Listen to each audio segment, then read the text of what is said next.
I am at this stage about 95% cardigan.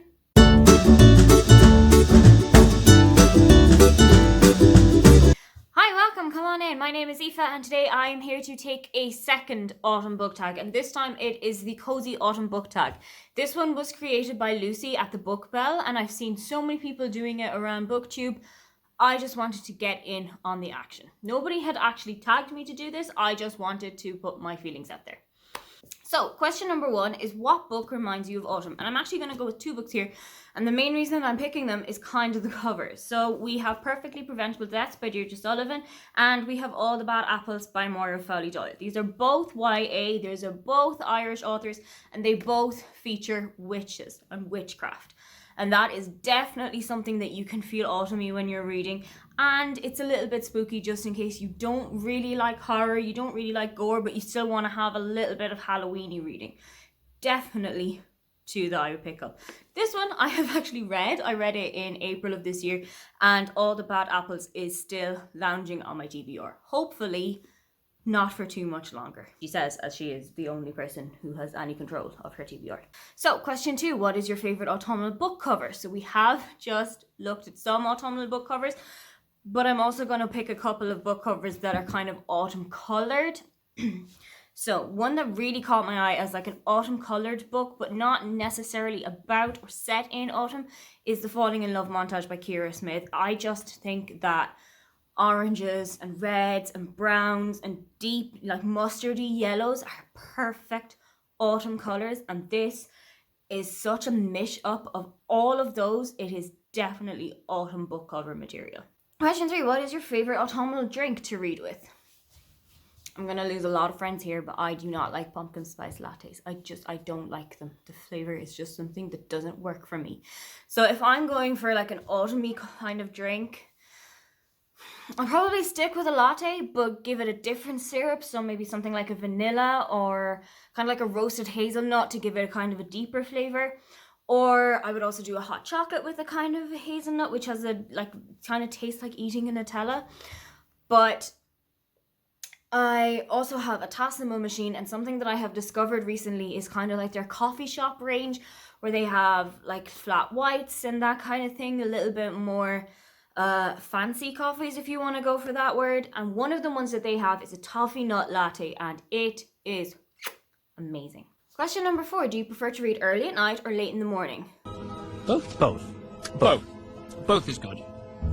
Why limit yourself to just one time of the day when you can read all throughout the day? I really like to read on my commute, and I used to live 45 minutes away, so that was a lot more time to kind of pick up a book and actually get stuck into it.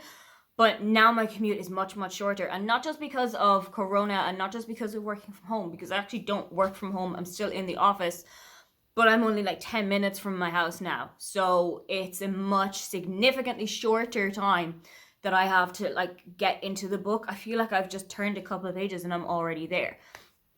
I also really like to read audiobooks while I'm at work, and that is not something we're going to share with my boss.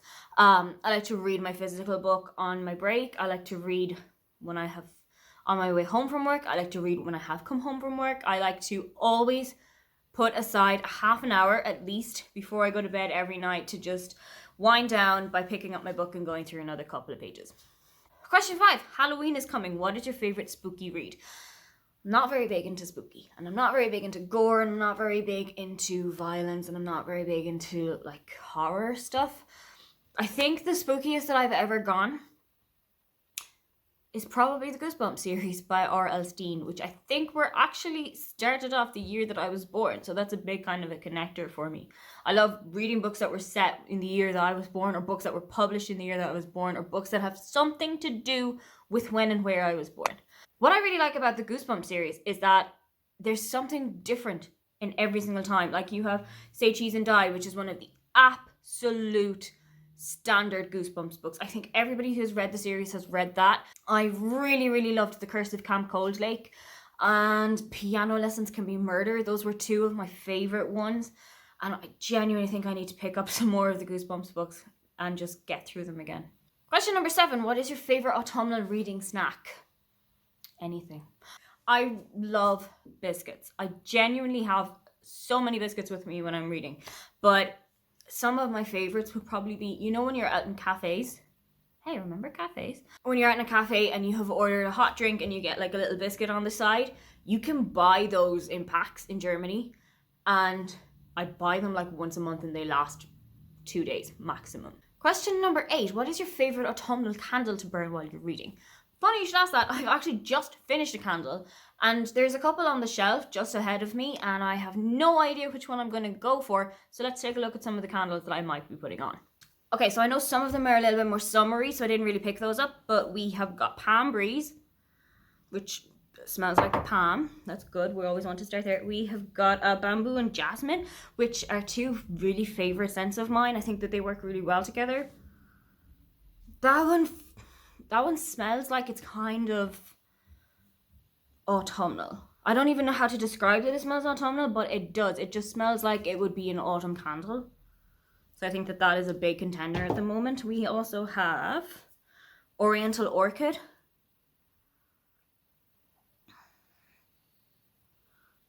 I think that one smells a bit more spring-like.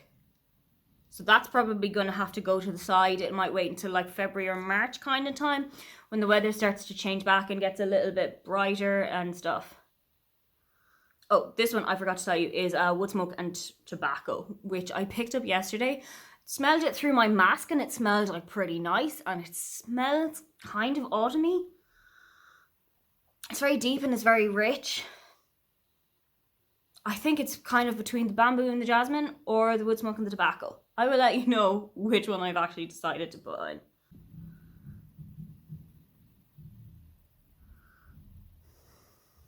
Bamboo and Jasmine. That was easy. Question number 9. When you're not reading, what is your favorite autumnal activity? I really like... Okay, I know that this is... Okay, I know how cliche that this is and I know how basic white girl this is. But I love going out for walks in like autumn when the air is crisp, not cold, crisp. It's cold enough that you just need like your jacket and a scarf. That's the kind of weather that I want to go out in. I live pretty close to like a man-made lake. I like kind of walking around there when the trees are starting to lose their leaves. It's a really nice place to just kind of walk around, to be by the water and just kind of deload. That's probably one of my favorite autumnal activities. And finally, question 10. What is on your autumn reading list? So I think I've already showed you them in my autumn TBR, but I'm going to give you a little bit of a refresh. I've actually already read 2 of them, so they're already off my TBR. One of them is The Vanishing Half by Britt Bennett, which is holding up my camera at the moment. We also have Where the Crawdads Sing by Delia Owens. The Falling in Love Montage by Keira Smith. There's Something About Sweetie by Sandia Menon. And 11/22/63 by Stephen King. Let's see if we actually get through them by the end of October. Let's see if we actually get through them. I have no faith in myself. So those are my answers for the Cozy Autumn reading tag. Don't forget to like and subscribe because I have new videos up every week. Now get on out of here.